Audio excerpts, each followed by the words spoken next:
बिस्मिल्लाहिर्रहमानिर्रहीम। Division law पढ़ेंगे। अब देखिए, पहले मैं आपको सिंपल नंबर्स के साथ समझाऊंगी, तो आई होप आपको पॉलिनोमियल फंक्शन में भी डिवीज़न की रूल की अच्छे से समझ आ जाएगी। अब देखिए, किसी भी नंबर को जब हम डिवाइड करते हैं, सपोज़ हम डिवाइड कर रहे हैं 17 डिवाइडेड बाय 2।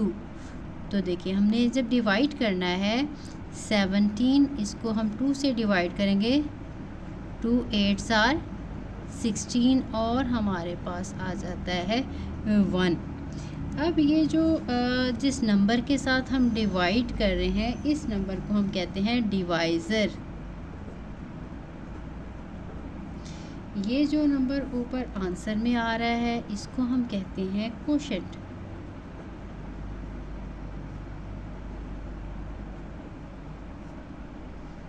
कोशेंट। और जिस चीज़ को हम डिवाइड कर रहे हैं, that is dividend. And this number is called reminder.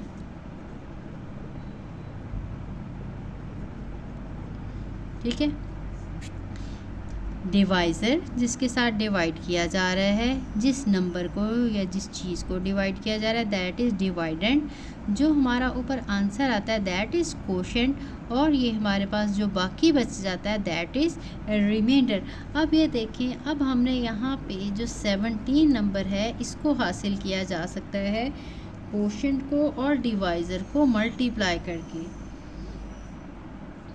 ये देखिए, अगर हम मल्टीप्लाई कर दें 8 को 2 के साथ और उसमें 1 ऐड कर दें, 8 2s आर 16, 16 + 1 17। ठीक है, तो हम इससे क्या कह सकते हैं, इसी तरह से पॉलिनोमियल में भी, दैट इज़ डिवाइडेंड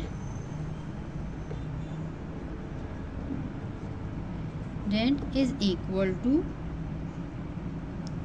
कोशेंट। पहले लिखना है तो कोशेंट लिख लें, डिवाइज़र पहले लिखना है तो डिवाइज़र लिख लें। ठीक है, मल्टीप्लिकेशन है तो जो मर्ज़ी लिख लेते हैं। मैंने पहले क्योंकि कोशेंट लिखा है तो मैं यहाँ पे कोशेंट लिख लेती हूँ।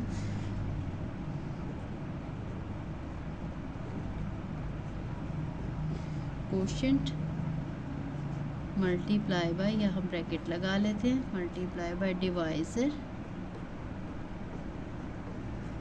Plus remainder.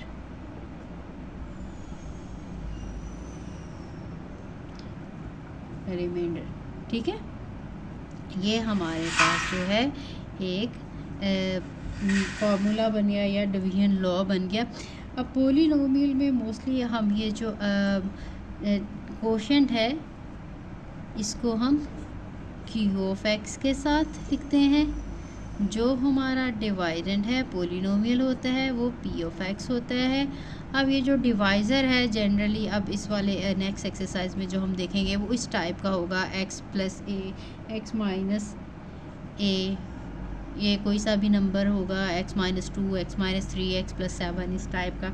तो इसमें हम जो डिवाइज़र लेंगे वो इस टाइप का होगा, और ये कोशेंट है। इनमें से हम x - से पहले भी लिख सकते हैं, q(x) बाद में भी लिख सकते हैं, और जो हमारा रिमाइंडर होगा, दैट इज़ r। अब क्योंकि हमारे पास अगर x - a टाइप की हम पॉलिनोमियल के साथ डिवाइड करेंगे, तो हमारा रिमाइंडर जो होगा वो कोई कांस्टेंट नंबर होगा। अगर यहाँ पे x² वाले के साथ डिवाइड कर रहे होते, तो हमारे पास लीनियर फंक्शन यानी x - a टाइप का कोई हमारे पास फंक्शन होता।